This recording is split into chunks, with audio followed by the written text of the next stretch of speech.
warahmatullahi wabarakatuh. Alhamdulillahirabbil alamin. Shalatu wassalamu ala asrofil anbiya wal mursalin sayyidina maulana Muhammadin wa ala alihi wa sabil mujahidin at-tahirin. Amma ba'du.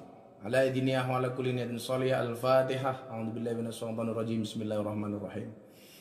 Alhamdulillahirabbil alamin arrahmanir rahim maliki yaumiddin iyyaka na'budu wa iyyaka nasta'in ihdinas siratal mustaqim siratal ladzina an'amta 'alaihim ghairil maghdubi 'alaihim waladdallin amin.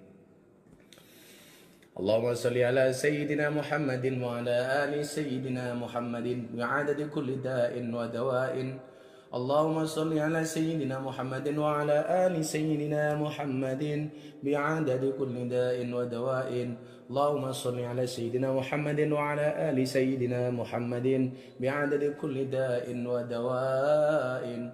Li khamsatun utfi biha kharal waba'il hatimah al-Mustafa wal Murtada wa ibnahuma wa Fatimah. Li khamsatun utfi biha kharal waba'il hatimah al-Mustafa wal Murtada wa ibnahuma wa Fatimah. Li khamsatun utfi biha kharal waba'il hatimah al-Mustafa wal Murtada wa ibnahuma wa Fatimah. Alhamdulillahirabbil alamin. Malam hari ini kajian kitab Wasyiatul Mustafa akan kita lanjutkan besok. Malam hari ini spesial karena nanti kita akan dapat bintang tamu, kawan saya, sohib saya dari Priok, anggota DPR RI, yang saya pikir kisah sukses story beliau bisa kita contoh, yang mudah-mudahan kita semuanya bisa sukses seperti beliau. Baik sahabat Instagram maupun sahabat Facebook, saya doakan mudah-mudahan semuanya bisa sukses seperti Bang Roni ini. Tapi sebelumnya kita sama-sama turut berduka cita atas kembalinya wafatnya abah guru kita semuanya, Abah Guru Zuhdi, yang hari ini beliau dipanggil oleh Allah Subhanahu wa Ta'ala. Tentunya yang berduka tidak hanya Kalimantan Selatan, yang berduka tidak hanya warga Kalimantan, tapi kita semuanya muhibbinnya Abah Guru Zuhdi semuanya berduka. Maka kemudian saya teringat dengan yang disampaikan Bismillahirrahmanirrahim, mautul alim mautul alam. Meninggalnya orang alim itu adalah merupakan tanda-tanda meninggalnya alam dunia ini. Kemudian dikatakan malam yahzan bimauti ulama fahuwa munafikun. Barang siapa yang tidak bersedih dengan meninggalnya ulama, maka berarti orang tersebut adalah munafik. Maka kita sangat merasa kehilangan dengan paku-pakunya agama. Sekaliber Tuan Guru Zuhdi yang berpulang kepada Allah Subhanahu wa Ta'ala. 3 tahun yang lalu di video pendek beliau ketika ceramah, beliau mengatakan, ketika beliau ditanya kenapa membawa tongkat, beliau mengatakan supaya ini menjadi pengingat bahwa saya sudah tua. Dan ketika beliau menyebutkan saya lahir 72, hari ini usia saya sudah 45 tahun. Kemudian beliau mengatakan gak mungkin saya kembali ke usia 5 tahun lagi. Dan ternyata 3 tahun setelah beliau mengucapkan kalimat itu, beliau dipanggil oleh Allah Subhanahu wa Ta'ala. Pembawaan beliau begitu sejuk, pembawaan Tuan Guru begitu indah dan menyenangkan. Bahkan saya melihat salah satu potongan video begitu beliau di rumah sakit di Jakarta, ternyata sakitnya itu tidak mengurangi rasa cinta beliau kepada Allah dan Rasulnya. Beliau masih bersolawat, beliau masih berzikir walaupun dalam keadaan sakit. Tentunya hal ini harus kita contoh, yang kemudian kita berharap bahwa kebaikan-kebaikan beliau ini menjadikan uswah bagi kita. Semangat beliau, ajaran-ajaran beliau bisa kita kenal. Bagaimana kemudian beliau adalah salah satu tokoh yang sangat-sangat mencintai Rasulullah. Beliau orang baik. Hari ini di bulan yang baik, beliau kembali kepada Tuhan yang maha baik. Dan saya meyakini Allah akan menempatkan Tuan Guru Zuhdi di tempat yang terbaik. Maka saya mohon ikhlasnya untuk kita semuanya membaca Al-Fatihah sekali saja untuk Tuan Guru Zudi. Mudah-mudahan beliau husnul khatimah, ditempatkan di tempat yang terbaik, dan kita semuanya bisa mencontoh akhlak beliau. Ala hadiniyah wa ala kulli niyatin sholih. Al-Fatihah. A'udzubillahi minasyaitonir rajim. Bismillahirrahmanirrahim. Alhamdulillahirabbil alamin arrahmanir rahim maliki yaumiddin. Iyyaka na'budu wa iyyaka nasta'in ihdinas siratal mustaqim siratal ladzina an'amta 'alaihim ghairil maghdubi 'alaihim waladdallin. Amin. Jadi saya teringat sabdanya Rasulullah Muhammad SAW, Innallaha la yaqbidul ilma ingza'an yang tazi'u minal abdi walakin yaqbidul ilma biqabdil ulama. Sesungguhnya ketika Allah pengen mencabut ilmunya dari muka bumi ini, Allah tidak mencabutnya secara langsung, tetapi Allah mencabut dengan cara mengambil para ulama-ulamanya. Kita berharap sepeninggal beliau dari Kalimantan akan lebih banyak lagi muncul tuan guru seperti Abah Zudi. Mudah-mudahan akan semakin banyak ulama-ulama yang mewarnai bangsa ini sehingga bisa menjaga utuhnya negara kesatuan Republik Indonesia. Amin Allahumma amin. Oke, 10 menit lagi sahabat saya Ahmad Syahroni akan bergabung dengan kita. Kenapa kemudian saya mengajak beliau? Ya, karena begitu banyak kisah sukses story dari Bang Roni ini yang bisa kita contoh. Maka ketika kemudian Allah Subhanahu wa taala berfirman, "Qulillahumma malikal mulki tu'til mulka man tasya wa tanzi'ul mulka mimman tasya." Wa tu'izzu man tasya wa tudhillu man tasya biyadikal khair innaka ala kulli syai'in qadir. Ya, saya berharap Anda hari ini yang merasa susah, merasa kekurangan, merasa tidak berkecukupan, bahkan du'afa, miskin, gak punya apa-apa, kita bisa belajar nanti dari tokoh yang akan kita hadirkan ini. Bagaimana kemudian beliau betul-betul berangkat dari nol. Bagaimana kemudian beliau betul-betul berangkat dari kekurangan, minus, sampai akhirnya kita sering lihat hari ini, baik melalui media sosial, YouTube dan lain sebagainya, kesuksesan seorang Ahmad Syahroni. Yang ini kemudian membuktikan firman Allah, Qulillahumma malikal mulki tu'til mulka man tasya wa tanzi'ul mulka mimman tasya. Kalau kemudian Allah itu sudah berkehendak memberikan kekuasaan, memberikan kekayaan kepada orang-orang yang dikehendaki oleh Allah, rasanya tidak ada yang mustahil bagi Allah. Kalau kemudian Allah sudah menghendaki, Allah mampu menjadikan orang miskin jadi kaya. Allah mampu menjadikan orang lemah jadi kuat. Allah mampu menjadikan orang biasa menjadi orang yang luar biasa. Ya, contohnya tokoh kita malam hari ini. Betul-betul perjuangannya dari nol. Makanya jangan sampai kemudian ujian-ujian yang Allah berikan kepada kita hari ini, wabil khusus di musim corona ini, menjadikan kita jauh dari Allah. Toh kemudian ujian ini tidaklah besar. Allah mengatakan la yukallifullahu nafsan illa wusaha. Allah tidak akan pernah memberikan ujian melebihi batas kemampuan hamba-hambanya. Itu jelas. Enggak akan pernah melebihi batas kemampuan hamba-hambanya. Ini jelas. Dan ujian ini kenapa saya katakan tidak besar, sangatlah sedikit. Walanabluwannakum bisyai'im minal khauf wal ju' wa naqsim minal amwal wal anfus was samarat wa basyiris sabirin. Allah memberikan ujian gini apa? Bisyai'in, dengan sesuatu. Sesuatu ini maknanya sangatlah sedikit. Artinya apa? Ujian ini tidak terlalu besar. Rasa takut, waju, kelaparan, wanaksi minal amwal, ujian kita kekurangan harta. Hari ini barangkali banyak di antara kita yang berharap segera dapat bantuan BLT dari pemerintah, bantuan uang tunai dari pemerintah, yang barangkali belum semuanya dapat atau tidak rata dan lain sebagainya. Ya kan? Kita khawatir tidak bisa makan. Apalagi bisa minal khauf wal ju' wa naqsi minal amwal wal anfus, takut mati, wasamarat, takut menanam tidak mengetam, ora panen dan lain sebagainya. Jomblo khawatir tidak bisa menikah, yang menikah khawatir gak bisa makan, sudah punya istri takut istrinya galak, sudah punya suami takut suaminya galak, suami istri takut gak punya anak takut gak bisa mendidik, dan seterusnya. Orang mempunyai kadar ketakutan yang berbeda-beda.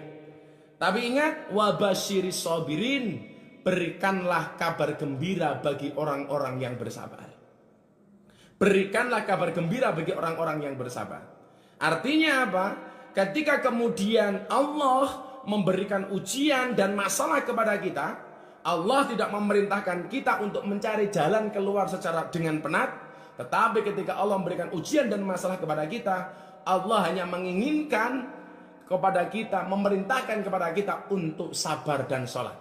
Makanya kalau kemudian kita punya masalah apapun, perbanyaklah sabarnya, perbanyaklah sholatnya. Lah nanti kiat-kiatnya apa? Nanti kiat-kiatnya kita akan dengar dari Bang Roni gitu loh. Bahwa kemudian ketika kemudian kita lahir dalam keadaan miskin, itu tidak menutup kemungkinan kita bisa menjadi orang kaya. Bahwa kemudian kita lahir dalam keadaan tidak punya apa-apa, ini tidak menutup kemungkinan ketika kita hidup bisa punya apa-apa. Dan ini dibuktikan oleh saudara kita. Makanya hari ini kamu merasa, walah saya jomblo, saya orang miskin jomblo dan lain sebagainya, ini gimana? Santai bro. Kalau kamu lahir dalam keadaan jomblo, itu bukan sebuah kesalahan. Tapi kalau kamu mati dalam keadaan jomblo, itu mengenaskan. Lah, keinginan-keinginan seperti ini yang perlu kita pupuk. Keinginan untuk bisa berbuat lebih. Keinginan supaya kemudian kita bisa menjadi orang hebat. Ini perlu kita tanamkan itu loh. Jangan kemudian kita apatis dan skeptis dengan kehidupan kita ini. Wah, saya kan lahir dalam keadaan miskin. Atau barangkali Anda yang, mohon maaf ya, barangkali ada yang janda itu kan. Anda janda, wah saya udah gak punya suami, saya jatuh miskin dan lain sebagainya. Apa saya bisa bangkit? Janda santai saja. Kamu janda karena meninggal suamimu, atau kamu janda karena cerai sama suamimu, santai saja, santai saja. Janda itu adalah, mohon maaf, kesuksesan yang tertunda gitu. Jadi kalau kamu hari ini janda, berbahagialah. Karena banyak orang yang kemudian sukses di pernikahan selanjutnya. Contohnya siapa? Contohnya si Siti Khadijah. Ketika dia kemudian menjadi janda, akhirnya menikah dengan Rasulullah Muhammad SAW. Siapa tahu kamu hari ini janda, kemudian bisa menikah lagi dengan orang yang lebih hebat. Mbuh apapun masalahnya, kita nggak pernah tahu itu. Jangan kemudian meratapi kehidupan kita ini berlebih-lebihan. Adakah janda di sini?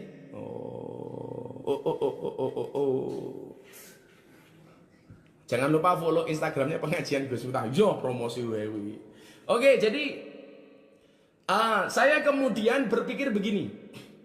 Saya barangkali orang yang tidak sesukses Bang Ahmad Sahroni ya. Sama lah, saya dulu berangkat dari Sumatera itu sama sekali nggak punya apa-apa, sama sekali nggak dikasih apa-apa kecuali ilmu dan pekerti dari orang tua saya. Nggak punya apa-apa lah. Saya nggak kuat ngekos, saya harus tinggal di masjid, saya harus berjuang untuk bayar kuliah sendiri. Saya pernah sakit di rumah sakit itu 2 kali tanpa orang tua saya tahu. Tanpa orang tua saya tahu, saya harus berjuang. Bahkan teman-teman saya, udah kamu pulang saja ke orang tua kamu nggak bisa kuliah di Jogja, kamu nggak akan sukses. Akhirnya saya dalam keadaan sakit, saya tetap tinggal di Jogja. Saya kenapa hari ini kok rajin puasa Daud? Karena saya sudah terbiasa nggak makan ketika saya kuliah. Itulah kenapa kemudian hari ini kok saya sregep banget puasa. Karena saya dulu biasa nggak makan.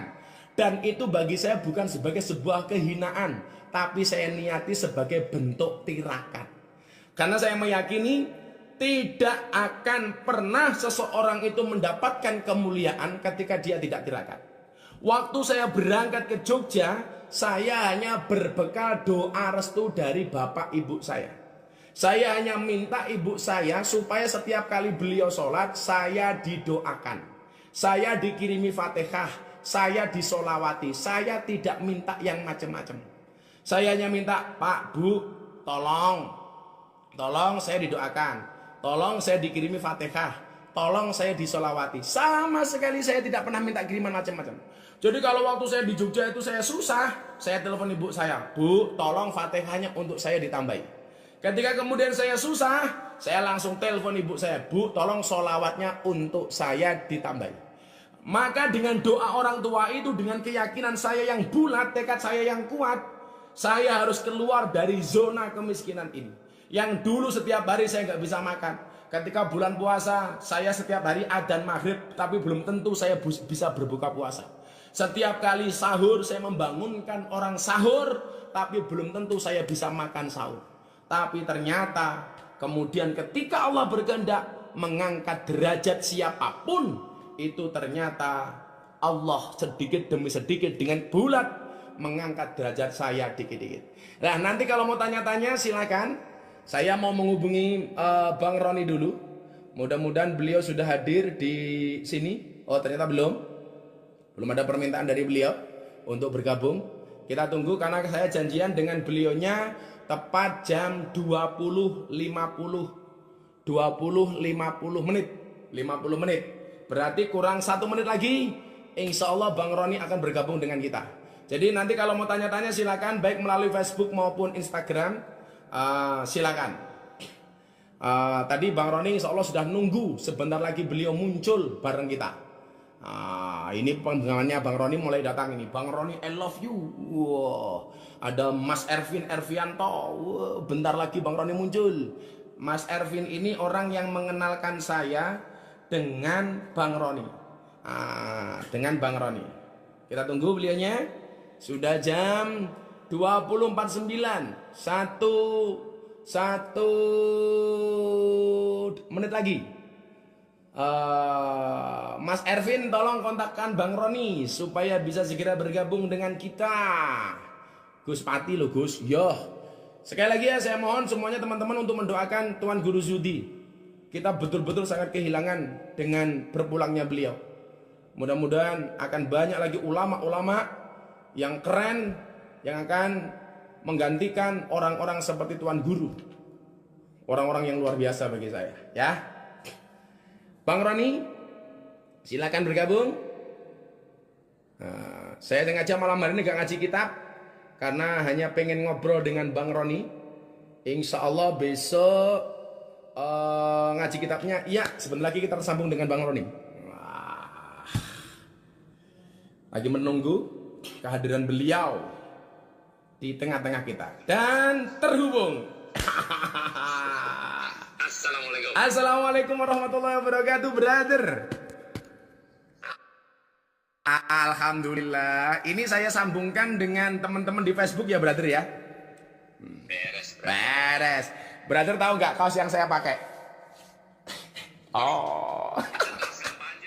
Ini kaos kita ketemu pertama kali tuh. Ini ngasih gua kaos, gua pakai ini masih. Itu kayaknya udah nanda-nanda jadi presiden gua. Kemarin banyak teman-teman politisi itu, Gus, kita di endorse dong kalau live kaos gua dipakai. Apa kek? Gimana kek?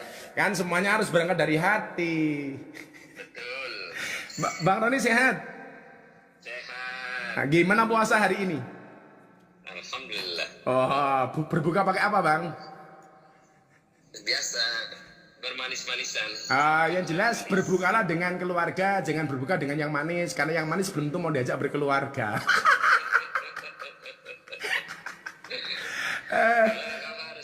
Alhamdulillah. Jadi begini, Bang, ini kan banyak permintaan baik melalui Facebook maupun YouTube. Gus, collab dong sama Bang Roni di YouTube. Kan belum memungkinkan karena keadaan. Saya ini banyak untuk menghadirkan di Instagram. Saya sampaikan itu loh, bahwa Bang Roni ini from zero to hero. Ngeri sekali bahasanya. Bang, ada yang tanya, bener nggak dulu awalnya Bang Roni ini sebagai driver atau office boy? Driver. Oh, driver.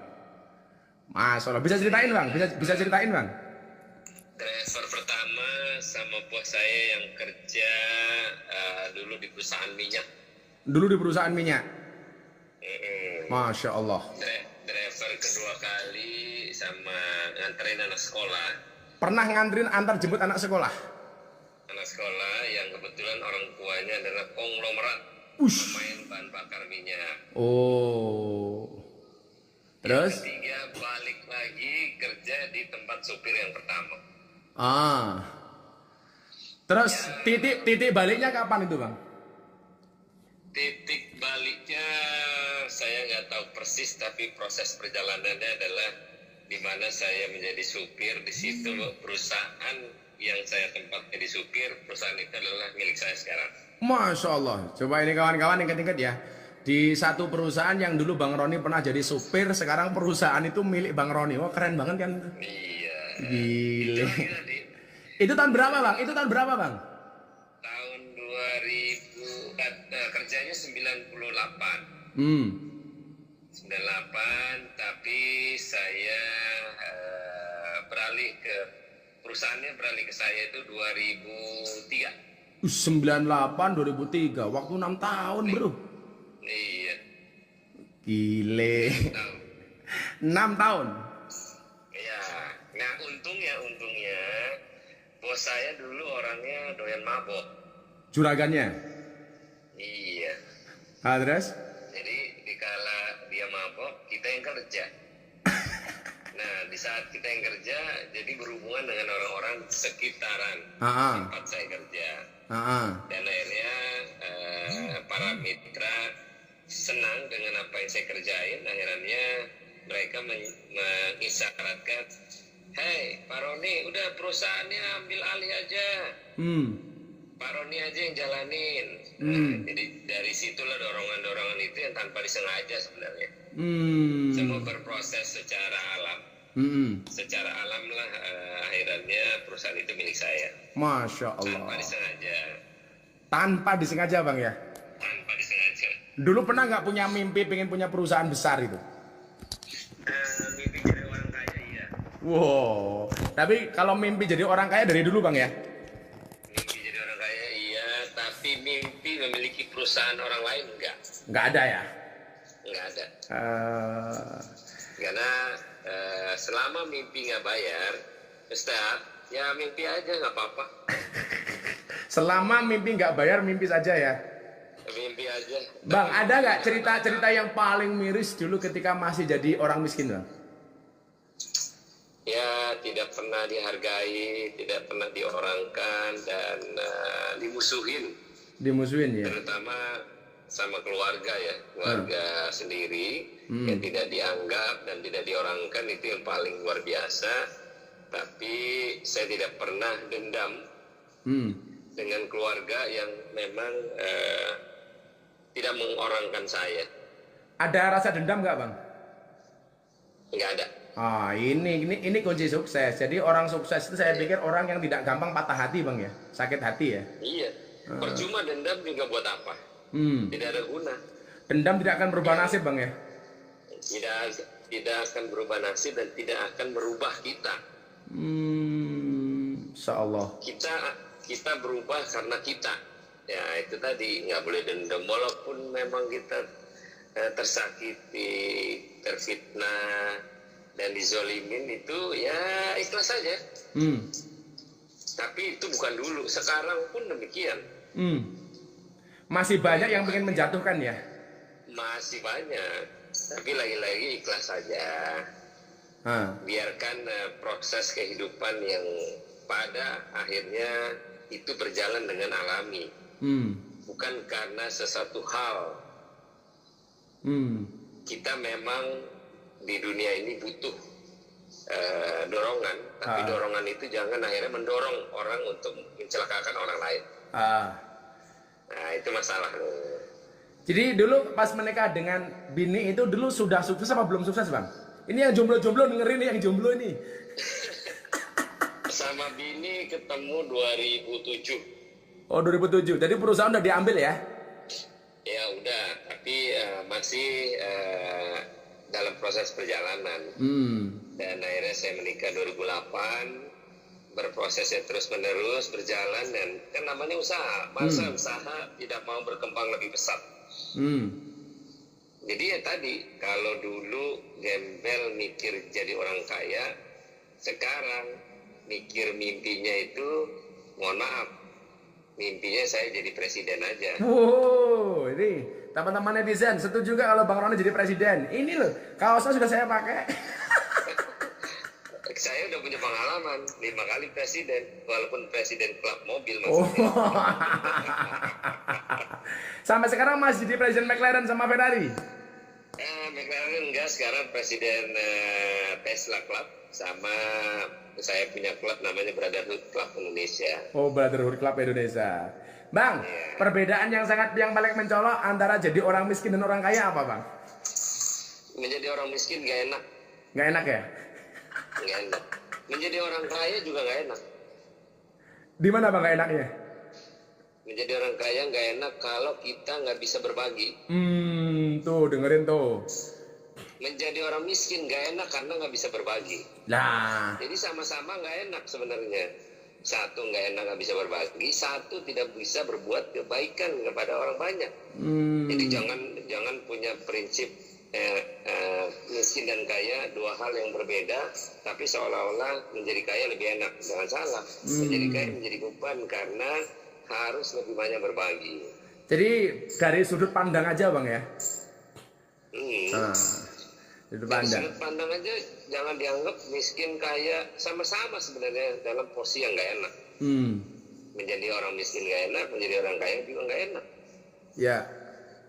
Gitu. Jadi Iya, makanya kalau pas ini jujur aja ya, ini saya belum pernah ngomong di mana-mana itu loh. Kalau saya itu pas ketemu Bang Roni, saya dikasih sesuatu sama Bang Roni, saya kasih ke santri itu saya bilang gitu. Ini doakan orangnya yang ngasih namanya Bang Roni, kalian juga bisa seperti orang ini. Wow, itu kan keren Bang, jadi motivasi gitu loh. Jadi kadang orang berpikir bahwa dalam suasana susah di kehidupan pasti banyak. Tuhan itu memberikan kita dua kosakata antara kanan dan kiri. Ini ada anak saya. Halo Bang. Ini anak saya yang, nah, antara kanan dan kiri, atas dan bawah, mata kanan dan mata kiri, itu adalah rangkaian dua kosakata yang dialami dalam kehidupan ini kepada semua orang sama. Sama ya. Cuman bedanya, adakah orang yang mau instan untuk menjadi orang sukses? Ada orang yang memang berproses. Nah, sama misalnya contoh kayak Ustadz lah. Ustadz Gus Miftah saya sebelum kenal, saya lihat di Instagram, nih orang asik juga nih ya cara dakwahnya. Nggak lama teman saya di Jogja, mungkin dia nonton nih si Mas Ervin ya? Ervin menyampaikan, bro itu ada Ustadz di Jogja. Oh, gue tahu tuh Gus Miftah ya. Iya bro, itu kawan gue katanya. Nah, dari situlah kita yang namanya kita dalam ketidaktahuan akhirnya dalam pertemanan menyampaikan bahwa itu adalah temannya sendiri. Itu luar biasa. Dipertemukan tanpa disengaja sebenarnya. Nah, dan waktu itu luar biasa, ini kawan-kawan itu harus tahu ya. Saya turun di waktu itu di Halim, dijemput langsung sama beliaunya pakai Ferrari, bro. Seumur-umur baru itu gua naik Ferrari. Terus nganterin ke rumah Deddy Kobuser. Kita habis itu YouTubean temannya Deddy ya. Iya. Jadi Pak Ustadz dan teman-teman yang lain yang mungkin ikut serta di sini, prinsip hidup adalah jangan pernah jahat sama orang lain. Gak boleh jahat sama orang lain tuh, dengerin tuh. Jangan pernah, dan gak boleh dendam sama orang lain. Sekalipun kita pernah disakitin. Jadi contoh bahwa jangan pernah juga memandang orang sebelah mata. Karena kita nggak tahu orang itu akan jadi apa nantinya. Saya kalau bilang sama teman-teman kita di zona-zona yang terpojokkan marginal, saya bilang kamu jangan usah khawatir ketika ada orang lain memandang kamu dengan sebelah mata. Kenapa mereka memandang kamu sebelah mata? Ya karena barangkali matanya cuma satu. Ini saya sepakat Bang, kita nggak boleh sakit hati, nggak boleh dendam. Karena Rasulullah mengatakan begini, doaul mar'i li akhihi ka du'aihi li nafsihi. Doamu kepada saudaramu itu seperti doamu kepada dirimu sendiri. Betul. Nah, artinya kalau kita mendoakan orang itu baik, berarti sama halnya kita mendoakan diri kita baik. Tapi kalau kita mendoakan orang lain jelek, itu doa itu akan kembali kepada kita. Yes, itu prinsip alam yang memang alam semesta punya. Jadi ya positif thinking aja, sekalipun dia menyakiti kita ya Bismillah aja. Itu aja. Karena banyak orang yang tadinya direndahkan, tapi justru menjadi orang yang luar biasa, Pak. Ya, melakukan kebaikan belum tentu orang suka. Siap. Tapi melakukan kejahatan orang pasti suka. Nah, itu dia. Jadi kawan-kawan online begini ya, saya itu kan sering kemudian pemikiran kita yang kemudian kadang-kadang kita share, kita posting di medsos itu. Saya dan Bang Ron itu banyak nyambungnya, banyak matchnya itu. Padahal jarang jumpa. Sama halnya ada tokoh yang luar biasa yang menyampaikan hal yang tidak sesuai dengan fakta, tapi dia menyampaikan keburukan lembaga yang tidak tahu persis faktanya apa. Nah, sedangkan dalam proses kehidupan ini ada orang yang sukanya pencitraan, tapi ada orang yang memang tulus melakukan kebaikan, tidak pernah mau menyampaikan apa yang dia lakukan. Nah, terkadang orang yang melakukan banyak kebaikan tapi tidak mau diekspos, tapi nyatanya seolah-olah yang tidak melakukan kebaikan. Ini agak unik, tapi inilah kehidupan yang memang ada. Tapi semoga orang yang mengatakan kejelekan orang lain atau menjelekkan lembaga atau organisasi lain, semoga dia memberikan kesadaran untuk kedepannya lebih hebat, dan segala kehebatannya mungkin punya banyak kekurangannya. Ini barangkali pertanyaan Bang, saya melihat beberapa kali postingan Bang Roni itu kan, yang menurut saya juga sejalan dengan kita sih itu. Kadang-kadang Bang Roni ini dengan lugas memberikan kritikan dan masukan kepada pemerintah ini. Itu nggak ada ketakutan apapun ya Bang ya, selama benar ya? Kita lakukan kebenaran, lakukan kritik bukan berarti caci maki, tapi kritik untuk membangun sebenarnya. Kenapa saya berani lugas? Karena melakukan kebaikan. Bagaimana rodanya pemerintahan berjalan, tidak mesti akan menjalankan kesuksesan terus-menerus, pasti punya kekurangan. Sama hidup kita juga sama, Ustadz. Siap. Pasti punya kekurangan. Siap, pasti. Nah, tapi kekurangan yang ada minimal kita bisa meminimalisir, menjadi kekurangan yang tidak terlalu banyak. Siap. Saya kritis kayak kemarin tentang bagaimana KPK harus mengawasi anggaran kartu prakerja.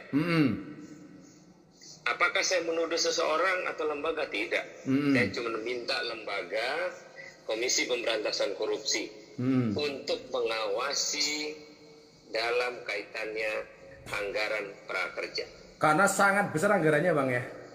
5,6 triliun. Gila. Itu uangnya uang rakyat. Itu kalau untuk beli Ferrari dapat berapa itu Bang? Wah, itu kita pabriknya, kita Pabriknya ya. Oke, kita masuk ke pertanyaan. Banyak banget yang nanya ini. Oh, ini muncul pertama kali sahabat kita ini, Ervin Arvianto. Ini sahabat kita nih, Bang. Iya, jelas tadi muncul nih. Bang, gimana jurus jitu sukses biar liar bisa kaya kayak Abang? Oh, liar biasa kayak Abang. Jurusnya doa dan doa, mimpi dan mimpi, usaha dan usaha. Jangan pernah lemah, jangan pernah merasa minder. Lakukanlah sesuatu hal usaha. Semoga usaha itu menjadi bagian dari kita. Kadang baru usaha dikit gagal, stop, ganti lagi, nggak fokus. Jadi nggak boleh menyerah Bang ya? Nggak boleh menyerah. Topin, dengerin Pin. Kang Erwin. Oh. Ini adios amigos merongos. Kali ada yang nanya lagi Ustadz. Ya, ini tak cariin pertanyaan tak pilih Bang. Yang bagus-bagus. Jadi ini yang dari Facebook, Dari Facebook ada pertanyaan apa namanya?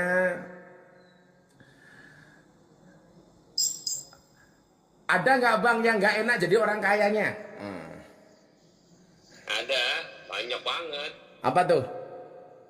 Yang nggak enak ya tadi, yang nggak enak cuman berbaginya sedikit. Oh. Jadi hartanya kurang manfaat ya Bang ya? Jadi kalau kalau mau lebih banyak maka banyakinlah sedekah. Dan memang sedekah itu tidak bisa menjadi bagian terumumkan atau terpublikasi, karena itu adalah bagian dari keikhlasan kita. Kalau kita ikhlas, mudah-mudahan kita mendapatkan ridho dari yang luar biasa. Amin. Pertanyaan tuh, Ini dari Wibi Andrino, Bang Roni, tanggapannya tentang jamu herbal yang dia bagiin sama Satgas Covid DPR. Wah, menarik nih. Wah, ini adik gue sebenarnya. Oh, gitu ya? Jamu herbal itu adalah jamu yang diproduksi oleh dalam negeri. Memang racikannya, cara buatnya memang dari produk luar, tapi pabrikannya dibuatnya di Jakarta. Kenapa? Jamu herbal ini kan bukan karena baru sekarang. Dari dulu juga jamu-jamu ini punya manfaat luar biasa. Jamu kunyit, jamu kunyit, jamu kencur, itu kan sebagian jamu. Kalau sekarang bagian dari herbal. Herbal ya. Keren ya. Kalau dulu kan jamu. Tapi ini herbal yang diberikan oleh Satgas lawan Covid DPR. Satu sisi yang luar biasa karena tidak diperjualbelikan. Surat edaran BPOM-nya sudah ada. Dan banyak pihak yang terutama adalah keluarga dari wakil ketua DPR kita yang kena COVID-19. 11 orang, bayangin Ustaz. Dari 11 orang, 11-11-nya yang sudah di rapid test dari positif menjadi negatif sampai ke swab, sampai ke PCR. Ini bukti karena dia meminum jamu herbal tersebut. Bayangkan, kalau ini berkembang biak untuk dibagikan kepada semua pihak yang memang butuh bantuan dari kami, Satgas Covid, dan kebetulan saya wakil ketua Satgas lawan COVID-19 DPR. Ini alhamdulillah banyak sekali manfaatnya, luar biasa. Tapi itu sudah ada BPOM-nya, Bang? Sudah. Per 2 hari kemarin sudah ada edaran dari BPOM-nya. Artinya aman ya? Artinya aman. Jadi sekarang kita harus berpikir fokus kepada bantuan kemanusiaan dengan segala upaya kita.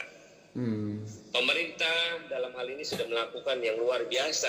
Maka orang-orang kayak kita yang punya kemampuan lebih untuk bisa melakukan yang terbaik, melakukan kepada saudara-saudara kita dengan cara kita, bukan dengan cara akhirannya menuduh kita, memfitnah kita, seolah-olah kita tidak berbuat kebaikan apapun pada saat di DPR.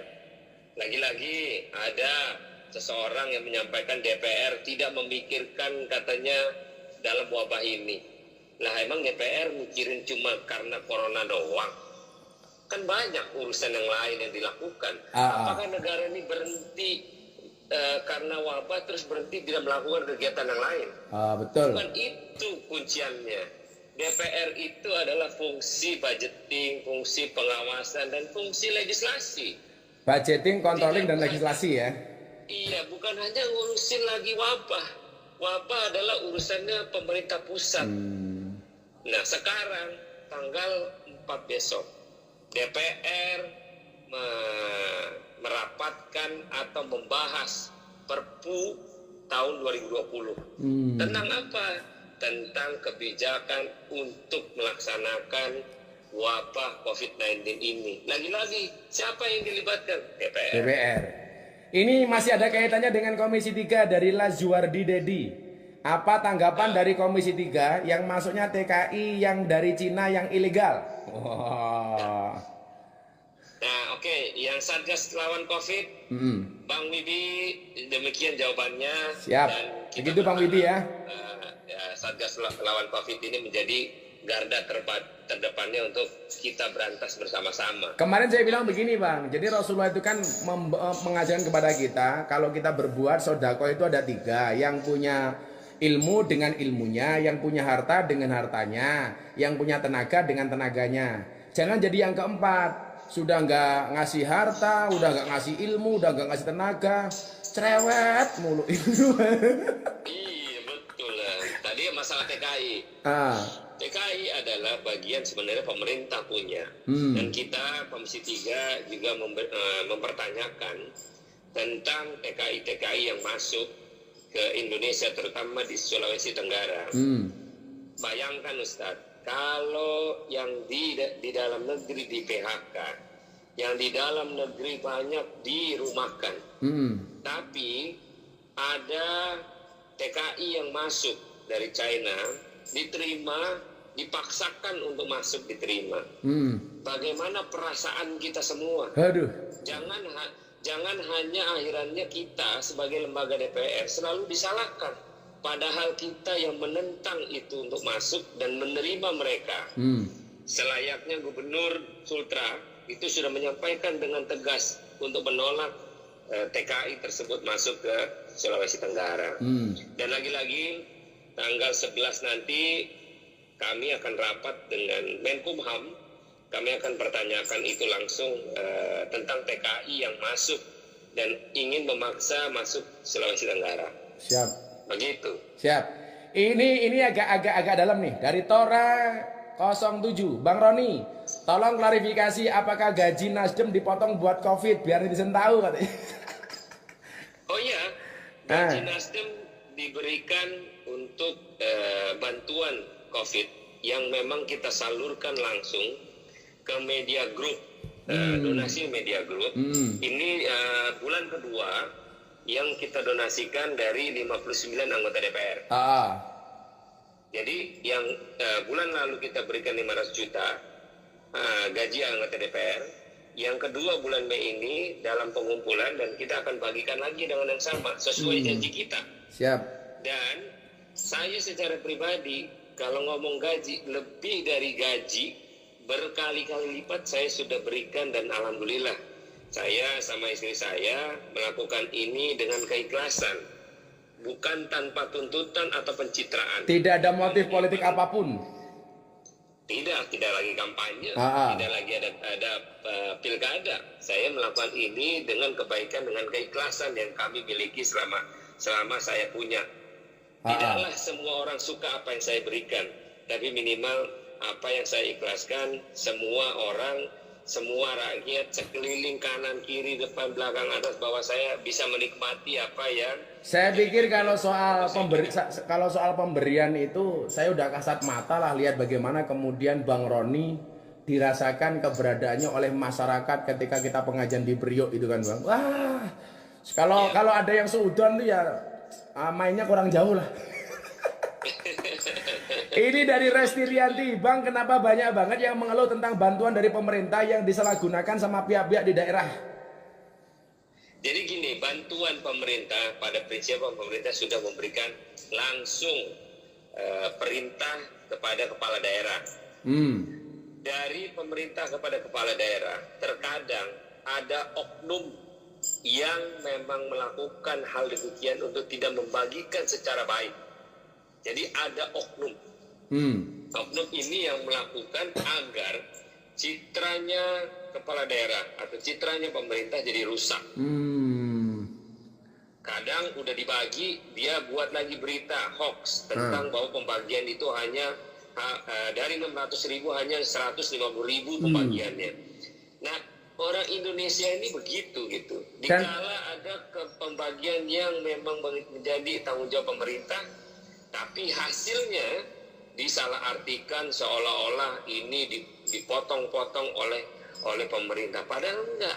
Oknumlah yang melakukan ketidakadilan ini kepada masyarakat, mengambil kesempatan itu untuk diambil keuntungan pribadi. Dan masyarakat gampang kemakan hoak Bang ya? Kemakan hoak luar biasa. Dan memang data-data yang diberikan kepada pemerintah terutama dari pihak RT RW itu terkadang juga dipermainkan juga sama RT RW. Jadi bukannya orang sakit orang miskin beneran yang dikasih, terkadang orang yang punya harta juga pengen juga dapat. Artinya salah sasaran Bang ya? Salah sasaran. Salah sasaran bukan dari siapa? Bukan dari pemerintah setempat atau kepala daerah setempat, tapi dari oknum yang memberikan nama yang tidak sesuai. Seperti halnya DKI. DKI mengakui ada ketidaktepatan untuk sasaran 1,6%. Sama halnya tidak bisa 100% memberikan bantuan dengan lokasi yang tepat. Pasti ada salahnya, pasti punya kekurangannya. Tapi minimal Gubernur DKI mengakui tidaklah 100% untuk menyikapi bantuan tersebut, untuk 100% juga diterima kepada yang butuh. Oh siap. Ini dari Faradila 19. Assalamualaikum Bang Roni. Amalan atau surat apa yang sering Bang Roni baca sehingga sukses? Lah ini. Dulu kayaknya Bang Roni pernah cerita tuh yang setiap sholat habis baca apa itu Bang? Lupa saya. Jadi setiap sholat tahajud saya yasinan. Doanya jadi orang kaya. Sholat subuh yasinan, doanya jadi orang kaya. Cuman yasin Bang ya? Itu aja saya. Udah itu aja, nggak ada yang lain. Jadi orang kaya, jadi orang kaya, jadi orang kaya, bisa bagi-bagi. Menjadi orang kaya bisa bagi orang banyak, bisa bantu orang tua, emak, bapak, tante, om, saudara, tetangga, semua. Doanya itu aja saya, nggak ada yang lain. Keren. Fokus kepada doa. Tuh, artinya apapun doanya itu selama kita fokus, khusyuk, istiqomah, continue, insya Allah jadi Bang ya. Jadi, insya Allah jadi. Jadi saya ini punya pengalaman menarik itu loh. Saya pengajian di Jakarta waktu itu di Priok, saya dijemput sama Bang Roni, turun dari pesawat pakai Ferrari. Terus sehari kemudian saya berangkat ngaji ke Lampung. Dan di Lampung saya dijemput pakai getek. Itu bagi saya luar biasa itu pengalaman itu. Nah, para netizen, saya mau berbagi cerita bahwa seorang Ustadz Gus Miftah, saya bertanya, mohon maaf Ustadz, saya sampaikan di sini. Saya bertanya kepada asistennya, berapa transportasi untuk Pak Ustadz dakwah? Saya bilang, karena si asistennya nggak jawab, saya tanya sama Ustadz langsung. Ustadz bilang, saya sudah dakwah aja dengan ikhlas, saya senang. Bang Roni dengan ngundang saya alhamdulillah katanya. Punya saudara baru. Dari sinilah bahwa saya respect luar biasa seorang ustadz, bukan karena faktor uang semata, tapi karena faktor keikhlasan yang Pak Ustadz punya. Amin. Mudah-mudahan Pak Ustadz menjadi barokah dan selalu dapat rezeki luar biasa. Amin. Saya tadi begitu posting tadi siang itu di IG story Kiat Sukses ala Bang Roni, yang DM saya itu banyak, Bang. Apa Gus Miftah selama ini sering mengajukan proposal minta uang kepada Bang Roni katanya. Saya bilang, saya alhamdulillah persaudaraan saya dengan beliau ini tulus, ikhlas. Saya nggak pernah minta apapun sama beliau. Kalau selama ini beliau nitip kebetulan untuk anak-anak pondok ya saya terima. Tapi insya Allah kalau minta-minta saya enggak. Karena dipikirnya itu saya ngangkat profilnya abang itu dikira-pikir saya sering minta sama abang katanya. Nah itulah negatif thinkingnya orang, banyak negatifnya daripada positifnya. Tapi lagi-lagi apa yang menjadi negatif terhadap kita, semoga kita diberikan luar biasa berkah yang hebat dari asal negatif yang mereka sanggain kepada kita gitu. Jadi gini ya. Jadi kan begini, saya kan dibilang, saya itu sering kemudian ketika menghadapi kondisi-kondisi terbaru itu, pemikiran saya dengan Bang Roni itu ya alhamdulillah nyambung gitu loh. Soal kartu kerja lah, soal dulu masalah Priok lah, macam-macam gitu loh. Karena ada hadis begini Bang, Rasulullah itu pernah mengatakan, orang itu ketika dilahirkan ke muka bumi itu berangkat dari golongan. Jadi ini orang yang baik pada akhirnya oleh Allah akan ditemukan dengan orang-orang yang baik. Dan saya meyakini itu. Saya meyakini itu. Sangat meyakini. Karena kita sama-sama nggak punya kepentingan ya kita, kata orang Jawa, los nggak rewel kan. Iya, dimana melakukan kebaikan dengan keikhlasan, semoga kita juga diberikan jalan kebaikan dengan keikhlasan yang kita sudah berikan. Itu alami, itu udah nggak bisa. Iya. Secara alam kita bila mana baik pasti ada jalan baik. Ya, saya katakan sama teman-teman netizen ya, ketika melihat orang sukses seperti Bang Roni, jangan pernah kamu tanya apa yang sekarang Bang Roni miliki. Tapi yang perlu kamu tanya itu adalah bagaimana proses supaya Bang Roni bisa menjadi seperti hari ini. Itu baru keren. Kalau sekarang hanya, wah enak Bang Roni punya mobil begini, punya begini, bagi saya nggak asik gitu, nggak asik. Enggak, orang sih kebanyakan karena ngeliat harta. Iya. Nah, harta itu adalah hanya sesaat. Jangan lihat hartanya bagaimana berprosesnya menjadikan harta dilihat oleh kita bukan untuk kesombongan. Tapi bagaimana kita memotivasi orang untuk orang juga sama dengan kita untuk melakukan motivasi yang juga kemauannya sama. Masa Bang Roni doang yang punya begitu? Gue juga pasti bisa. Itu yang keren. Harusnya begitu. Dan ini teman-teman harus tahu ya, Bang Roni itu walaupun bisa beli rumah di Pondok Indah, mau beli rumah di mana mewah bisa. Tapi kawan-kawan harus tahu, Bang Roni tidak lupa dengan kampung halaman. Beliau tidak meninggalkan Priok, rumahnya di gang sempit, gue kesono bro. Saya bilang kalau Bang Roni mau beli rumah di Pondok Indah pasti bisa, di mana-mana bisa. Tapi ini beliau luar biasa, tetap pede bangga dengan kampung halamannya. Itu kenapa Bang? Jangan lupa kacang sama kulitnya. Itu keren tuh. Jangan ya, sama aja rumah di Pondok Indah, rumah di Menteng, rumah di Priok, apa bedanya? Kita juga tidur di bawah juga. Mau sekaya apapun, tabungan sebanyak apapun, makan juga cuma sepiring Bang ya? Iya, apa makannya nasi juga. Emang orang kaya terus makannya batu. Kalian jangan salah. Gua pertama ketemunya Bang Roni. Nah, apa coba makanannya? Pecel lele, Lamongan, bener. Jadi prinsip hidup adalah bila mana kita besar, lahir dan besar dan hebat di satu tempat di mana kita tinggal, disitulah harusnya kita berkarya. Sampai mati harus berkarya di situ, jangan lupa. Ustadz, saya sampaikan kepada Ustadz sekarang ini dan disaksikan oleh para netizen, sekalipun saya mendapatkan anugerah menjadi presiden misalnya, Amin. Saya akan tetap tinggal di rumah saya ini. Tetap di Priok. Tetap di Priok. Wah keren ini.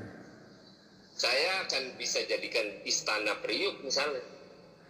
Itu kan satu niatan yang kita anggap niatan mulia yang dimiliki dan orang pasti pengen juga memiliki dengan motivasi yang sama. Apalah bedanya rumah istana dengan istana sebenarnya dengan istana rumah kita sendiri?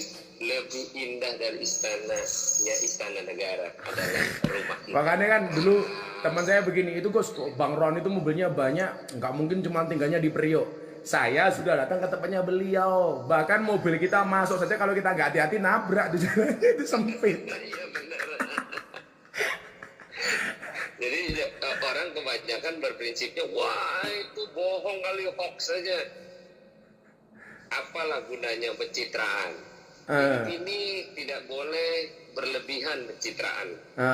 Saya dari 2003, Ustadz kan pernah saya cerita sama Ustadz, dari 2003 sampai 2013. Saya melakukan kegiatan sosial. Segala sesuatu yang berkaitan dengan sosial saya lakuin.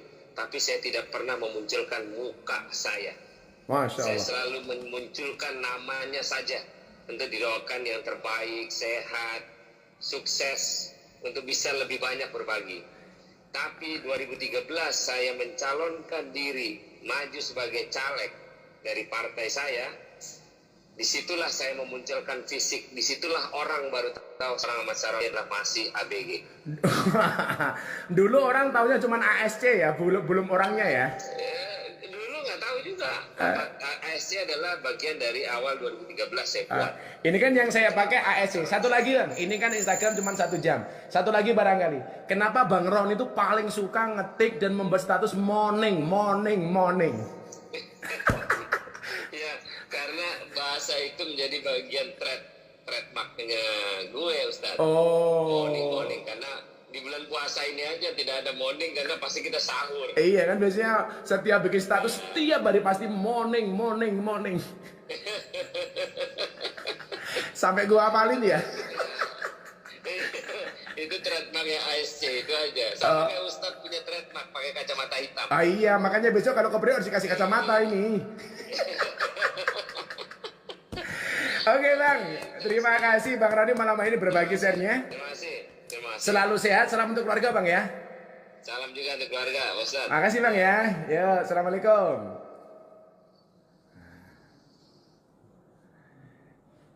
Terima kasih kawan-kawan. Mohon maaf yang di Facebook hanya bisa relay ya. Saya pikir bermanfaat. Dan nanti untuk teman-teman pengajian Gus Miftah, sahabat Gus Miftah, tolong yang di-download yang di Instagram saja supaya bisa dibagikan ulang, ditonton ulang dan sebagainya. Tolong di-download dari Instagram saja ya. Barangkali seperti itu. Terima kasih. Ketemu di lain waktu. Allahumma asrif anal ghala wal waba wal bal auta wal quruna innaka ala kulli syai'in qadir. Alhamdulillahirabbil alamin. Terima kasih. Subhanakallahumma bihamdika asyhadu an la ilaha illa anta astaghfiruka wa atubu ilaik. Walhamdulillahirabbil alamin. Tidak ada alasan untuk tidak menjadi orang sukses selama kita punya kemauan. Assalamualaikum warahmatullahi wabarakatuh.